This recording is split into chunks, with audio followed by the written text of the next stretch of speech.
अगर आपने अभी तक हमारा चैनल सब्सक्राइब नहीं किया तो अभी सब्सक्राइब करें ताकि आने वाली वीडियोस की नोटिफिकेशन सबसे पहले आपको मिल सके। एक दफ़ा का जिक्र है कि एक गांव में एक किसान और उसकी बीवी रहते थे। उनके 2 बच्चे थे। किसान की बीवी घर का काम भी करती और खेतों में शौहर की मदद को भी जाती। उनके बच्चे, बेटे का नाम मानी और बेटी का नाम मानो था, जो कि हर वक्त खेल कूद में लगे रहते। उनकी माँ जब भी उन्हें पढ़ने के लिए कहती, वो दोनों अपनी माँ के साथ बदसलूकी से पेश आते। किसान और उसकी बीवी बहुत परेशान थे। एक दिन खेतों में काम करते हुए किसान और उसकी बीवी सोच रहे थे, मैं मानी और मानो के रवैये से बहुत ज़्यादा परेशान हूँ। मुझे समझ नहीं आता कि ऐसा क्या हो कि ये दोनों अच्छे बच्चे बन जाएं। तुम तो खामख्वाह परेशान हो रही हो बेगम। हम उनकी दोस्ती अपने पड़ोसी के बच्चों से करवा देते हैं, जो कि ज़हीन और तमीज़दार बच्चे हैं। मुन्ना और गुड्डू दोनों भाई थे। वो दोनों बहुत ही अच्छे और ज़हीन बच्चे थे। सब लोग उन दोनों की बहुत तारीफ करते, जबकि मानी और मानो को वो बिल्कुल भी नहीं पसंद थे, क्योंकि एक तो वो दोनों बहुत ज़हीन थे और दूसरा उनके वालिद एक अच्छे और नामवर ताजिर थे। उनका गुजर बसर बहुत अच्छा था। किसान और उसकी बीवी जब शाम को खेतों से घर वापस लौट रहे थे तो उनको उनका हमसाया अहमद मिला, जिससे उन्होंने सारी बात बयान की। अहमद मियाँ, कैसे हो? अल्हम्दुलिल्लाह, आप कैसे हैं? शुक्र है अल्लाह का। बस बच्चों को लेकर परेशान हूँ। आपसे मशवरा करना था। हमारे बच्चे बहुत शरारती और बदतमीज़ हो गए हैं। क्या ही अच्छा हो कि वो आपके बच्चों के साथ दोस्ती कर लें, ताकि उनकी सोहबत में रहकर ज़हीन और तमीज़दार बन जाएं। जी क्यों नहीं, वो भी तो हमारे बच्चे हैं, करवा देते हैं दोस्ती। अहमद ने घर जाकर मुन्ना और गुड्डू से बात की और इन्हें समझाया कि मानी और मानो से दोस्ती कर लो, इस तरह वो भी अच्छे इंसान बन जाएंगे। उन दोनों ने अपने बाप की बात मान ली।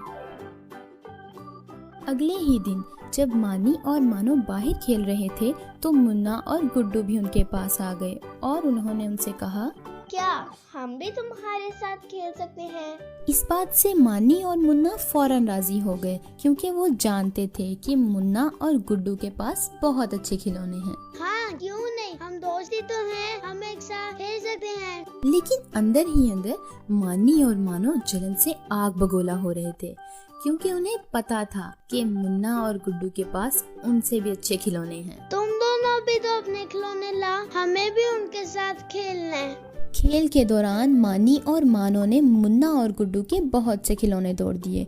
वो दोनों रोते हुए अपने घर गए और जाकर सारा माजरा अपने वालिदैन को बयान किया। मानी और मानो ने मिलकर मेरे बच्चों के खिलौने तोड़ दिए हैं। वो बहुत रो रहे थे। अब वो तुम्हारे बच्चों के साथ हरगिज नहीं खेलेंगे। अहमद मियाँ, मैं मानी और मानो की तरफ से आपसे माफ़ी मांगता हूँ। मैं उनके किए पे बहुत शर्मिंदा हूँ। किसान और उसकी बीवी अफसुर्दा होकर घर चले गए और घर जाकर अपने बच्चों को समझाने लगे, लेकिन मानी और मानो बदसलूकी से पेश आए। आप हमारे लिए कुछ भी नहीं लेके आते हैं। मुन्ना गुड्डू के पास तो इतने अच्छे खिलौने हैं और उनका घर इतना बड़ा और खूबसूरत है। अगली ही सुबह जब मानी और मानो बाहर खेल रहे थे, एक अनजान आदमी उनके पास आया और कहने लगा, अरे तुम दोनों तो बहुत प्यारे बच्चे हो, ज़हीन भी लगते हो, लेकिन ये क्या, तुम दोनों ने बहुत खराब कपड़े पहने हुए हैं, इंतहाई गंदे। आओ मेरे साथ, मेरे पास नए और अच्छे अच्छे कपड़े हैं। मेरे पास बहुत सारे नए खिलौने हैं।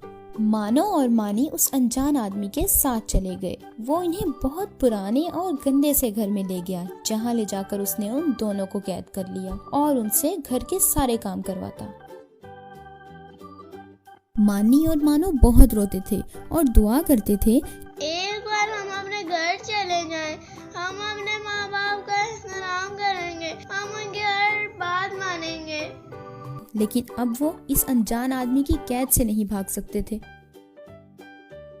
अगले ही दिन उनके माँ बाप गांव के कुछ लोगों के साथ मानी और मानो को ढूंढते हुए उसी जगह जा पहुँचे जहाँ उस अनजान आदमी ने मानी और मानो को कैद किया हुआ था। गांव के लोगों ने मिलकर उस आदमी को पकड़ लिया और मानी और मानो को उससे छुड़वा लिया। मानी और मानो ने अपने बुरे रवैये की माफी अपने माँ बाप से मांगी और वादा किया कि वो आइंदा उनकी हर बात मानेंगे और पढ़ाई भी करेंगे।